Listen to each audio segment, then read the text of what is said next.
Arrow function অথবা fat arrow function. এটা হচ্ছে মূলত একটি অ্যানোনিমাস ফাংশন। আমাদেরকে জাভাস্ক্রিপ্টে বিভিন্ন জায়গায় অ্যানোনিমাস ফাংশন ইউজ করতে হয়। যেমন আপনারা তো অনেক জায়গায় ইউজ করেছেন এরকম কোনো একটা এলিমেন্টকে সিলেক্ট করেছেন, তারপর হচ্ছে ডট অ্যাড ইভেন্ট লিসেনার, তার মধ্যে ফার্স্ট প্যারামিটার আপনারা দিয়ে থাকেন হচ্ছে ইভেন্টের নাম, suppose click, then second parameter আমাকে এখানে একটা অ্যানোনিমাস ফাংশন ইউজ করতে হয়। Not only add event listener, আমাদেরকে বিভিন্ন ধরনের অ্যারে রিলেটেড ফাংশন যেমন ম্যাপ অথবা মনে করুন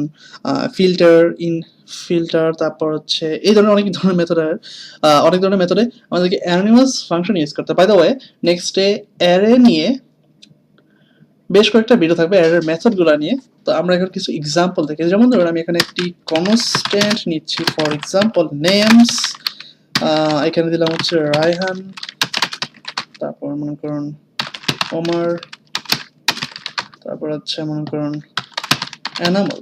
ওকে, এটাকে আমি একটু ম্যাপিং করতে চাই, নেমস ডট ম্যাপ। তো ম্যাপ ফাংশনের কাজ হচ্ছে এখানে আমাকে একটি অ্যানোনিমাস ফাংশন নিতে হয়,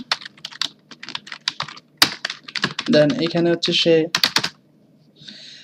ইন্ডিভিজুয়াল এলিমেন্টকে রিসিভ করে ফার্স্ট প্যারামিটারে। সাপোজ আমি নিলাম নেম, অথবা আপনি এখানে সাথে ইন্ডেক্সও নিতে পারেন।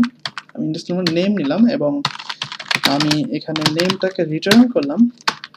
এইটাকে হচ্ছে আমি আলাদা একটা কনস্ট্যান্টে রিসিভ করি, এটার হাফটাকে সাপোজ কিংস। তো ম্যাপস হচ্ছে আপনারা হয়তো অনেকেই জানেন, ম্যাপস হচ্ছে একটি অ্যারেকে মডিফাই করে, মানে এরকম একটা মেথড যেটা একটা অ্যারেকে মডিফাই করে, অ্যারের ইন্ডিভিজুয়াল এলিমেন্টকে নিয়ে সে আপনি এখানে যা দিবেন ওইটা নিয়ে সে নতুন একটা অ্যারে জেনারেট করে। সাপোজ আমি এখানে দিলাম কিংস, আমি যা ছিল সেটাই রিটার্ন করে দিলাম। এটাকে যদি আমি এখানে কনসোল লগ করি, যা ছিল কিংস ওমর এনামল, রায়হান ওমর এনামল। তো এখানের সাথে যদি কিছু করতাম, সাপোজ টু আপার কেস, আমার অ্যারেটা চেঞ্জ হয়ে গেল। এইভাবে হচ্ছে ম্যাপ ফাংশনের মাধ্যমে কোনো একটা অ্যারেকে মডিফাই করে নতুন অ্যারে জেনারেট করা যায়। তো আমি চাচ্ছি যে এই সবগুলো নামগুলোর আগে একটা কিং বসিয়ে দেবো, মানে এগুলোকে সব কিং বানিয়ে দেবো।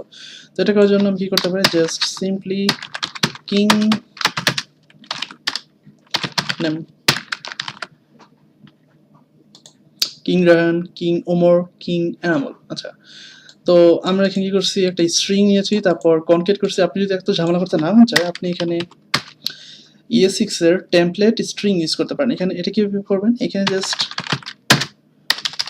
যা খুশি তাই করতে পারেন। এখানে আপনি মার্কআপ লিখতে পারেন, যাক এখানে লিখলাম যে স্পেস, দেন হচ্ছে ডলার সাইন দিয়ে তারপর এই ব্রেসের মধ্যে হচ্ছে আমরা এখানে জাভাস্ক্রিপ্ট লিখতে পারবো। তো আমরা হচ্ছে নেম এটা দিলাম, ওকে, কিং রেন, কিং ওমর, কিং এনামল। তো এটা তো ছিল নর্মাল অ্যানোনিমাস ফাংশন। এবার এটাকে আমরা চলুন ফ্যাট অ্যারো ফাংশন বা ES6 এর যে অ্যারো ফাংশন সেটাতে কনভার্ট করি। তো এখানে আমি নিলাম, এটা তো কিংস, আচ্ছা এটাকে দিই কিংস 1, এটা দিয়ে হচ্ছে কিংস 2। তো এটাকে অ্যারে ফাংশনে কনভার্ট করার জন্য জাস্ট এই ফাংশনটাকে কেটে দেব, দেন এইখানে আমাকে দিতে হবে একটা ইকুয়াল গ্রেটার দেন। তো এটা হচ্ছে একটা অ্যারো দেখতে পাচ্ছি এখানে, এটা হচ্ছে একটা অ্যারো, এই জন্য এটাকে নামকরণ করা হচ্ছে অ্যারো ফাংশন বা তীর বা অ্যারো। আচ্ছা, এখন যদি আমি এই কিংস 2টাকে, সরি কিং, ও নাম এটা পাচ্ছে না, এটাকে 1 করে দিচ্ছে, এটা 2। আচ্ছা, এই 2টাকে যদি আমি কনসোল লগ করি, আগের মতো কাজ করছে, রাইট? এবং এটা কিন্তু আগেরটা হচ্ছে অনেক শর্টার ভার্সন। আচ্ছা, আর অনেক শর্ট আছে, আমি দেখি আস্তে আস্তে। এটাকে আমি ডুপ্লিকেট করে করলাম অ্যান্ড এটাকে দিলাম কিংস 3।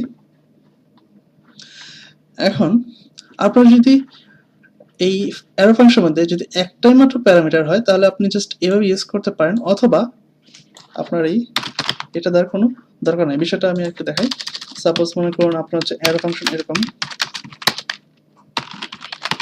রিটার্ন করছেন, আপনার যদি একটাই প্যারামিটার হয় সাপোজ কি, তাহলে আপনি এটা ইগনোর করতে পারেন। বাট যদি আপনার দুইটা প্যারামিটার হয় সাপোজ এরকম, সেক্ষেত্রে আপনাকে অবশ্যই এটাকে ব্র্যাকেটের মধ্যে রাখতেই হবে, ওকে। আর যদি কোনো প্যারামিটার না হয় সেক্ষেত্রে জাস্ট এরকম থাকবে, এরকম এইভাবে দিলে কিন্তু কাজ করবে না, একটা ব্রেস রাখতে হবে। আর যদি কোনো একটা প্যারামিটার থাকে সেক্ষেত্রে এটা দিলে হবে, ওকে। তো এখানে আমার জাস্ট নেম, জাস্ট আমি এখানে নেম দিলাম, ব্রেসটাকে আমি এখানে ইগনোর করলাম। তো kings 3 yes, it's working fine আগের মতোই। তারপর লাস্ট যে বিষয়টা এরর ফাংশনের, সেটা হচ্ছে ইমপ্লিসিট রিটার্ন। তো এতক্ষণ আমরা যে রিটার্ন করে করছিলাম, মানে ডিটেলস হবে, এগুলো হচ্ছে এক্সপ্লিসিট রিটার্ন। আর নতুন একটা রিটার্ন আছে এই এরর ফাংশনে, সেটা হচ্ছে ইমপ্লিসিট রিটার্ন। তো আমাদেরকে এরকম ডিটেলস হবে যে ব্রেস মানে ব্লক স্কোপের মধ্যে এটা খুলে তারপর এইভাবে দিয়ে এইভাবে রিটার্ন করার দরকার নেই। আমরা যদি জাস্ট এইটার পরে কোনো একটা এক্সপ্রেশন দিয়ে দিই, মানে কোনো একটা এক্সপ্রেশন পায়, সে হচ্ছে ওইটাকে রিটার্ন করে ফেলবে। এখন আগের মধ্যেই কাজ করতেছে। তো আমাদের মোস্ট অফ দ্য কাজে যে এরকম অনেক সময় দেখা যায় যে মানে ওয়ান লাইন রিটার্ন করে, সেক্ষেত্রে আমাদেরকে এরকম ব্রেস দিয়ে, মানে বেশিরভাগ ক্ষেত্রে কিন্তু আমরা ওয়ান লাইন রিটার্ন করে ফেলি অনেক অনেক ক্ষেত্রে। তো সেক্ষেত্রে আমাদেরকে এরকম ব্রেস ওপেন করে তারপর রিটার্ন করে এরকম এটা করার কোনো দরকার নেই, আমরা সিম্পলি জাস্ট এরকম করতে পারি। আচ্ছা, তো আমরা জানি নর্মালি জাভাস্ক্রিপ্টে কোনো একটা ভেরিয়েবলের ভিতরে যদি কোনো একটা ফাংশনকে রাখি, সেটা হচ্ছে ওই ফাংশনটা মানে ওই ভেরিয়েবলটা ফাংশনের মধ্যে কাজ করে। যেমন হচ্ছে মনে করুন SQR, এটার ভিতরে একটা ফাংশন রাখলাম, একটা অ্যানিমাস ফাংশন রাখলাম, ফাংশন অ্যানিমাস ফাংশন। তো মনে করুন রিটার্ন করি। এখন এই কনস্ট্যান্ট বা ভেরিয়েবলটা, এটাও কিন্তু ওই ফাংশনের মতো করে এক্সিকিউট করা যাবে। অর্থাৎ জাভাস্ক্রিপ্ট ল্যাঙ্গুয়েজটা অনেকটা এরকম যে মনে করুন আমি আপনার জামা পরলাম এবং আমি আপনি হয়ে গেলাম, মানে বিষয়টা হচ্ছে এরকম। এই ভেরিয়েবলের ভিতরে আমি ফাংশনটা রাখলাম, এখন এই ভেরিয়েবলটা ফাংশন হয়ে গেল। দেখুন এখানে আমাকে আউটপুট দিচ্ছে হ্যালো। তো তো ইজিলি বুঝতেই পারছেন, এখানে যদি আমি একটা ফ্যাট আরো ফাংশন রাখি, তাহলে এটাও সেম আগের এটার মতোই কাজ করবে, রাইট? এখানে আমি একটা প্যারামিটার নিই, সাপোজ n, সরি ন দিয়ে তো কোনো নেওয়া যাবে না, n, তারপর মনে করুন আমি এটাকে স্কোয়ার করি, ম্যাথ ডট পাও নামে একটা মেথড আছে, mathematics method, n dot math dot পাও, তারপর হচ্ছে n এর পর 2 দিলাম, 4 3 দিলেন 9। ওকে, তো এটাকে আমরা আরো শর্ট ভাবে লিখতে পারি, আমরা এখানে ইমপ্লিসিট রিটার্ন করতে পারি, জাস্ট সিম্পলি এরকম। এটা দেখে তো কোনো ফাংশনই মনে হচ্ছে না, বাট এই জন্যই ES6 এরো ফাংশন এত আসাম দিলাম। এটাকে আমরা শর্ট করতে পারি। ES6 এ নতুন একটা মানে ম্যাথমেটিক কিছু মেথড এসে, তার মধ্যে একটা সেটা জাস্ট ডাবল স্টার দিলে এটা হচ্ছে পাওয়ার। এটা জিনিসটা এসেছে পাইথন থেকে। পাইথন আপনারা যারা পারেন তারা হয়তো জানেন জিনিসটা এরকম। তো এই ছিল মোটামুটি এরর ফাংশন ইন্ট্রোডাকশন। যদি আরো বেশ কিছু বিষয় জানতে চান, তাহলে আপনি যেতে পারেন হচ্ছে মজিলা ডেভেলপার নেটওয়ার্কস, এখানে অনেকগুলো এক্সাম্পল আছে, এক্সাম্পলগুলো দেখতে পারেন। এই লিঙ্কটা আমি ভিডিও ডেসক্রিপশনে দিয়ে দেবো, এবং আর ওদের একটা মজিলা হ্যাক্স নামে ওয়েবসাইট আছে, এখানেও বেশ কিছু এক্সাম্পল আছে, এগুলো দেখতে পারেন।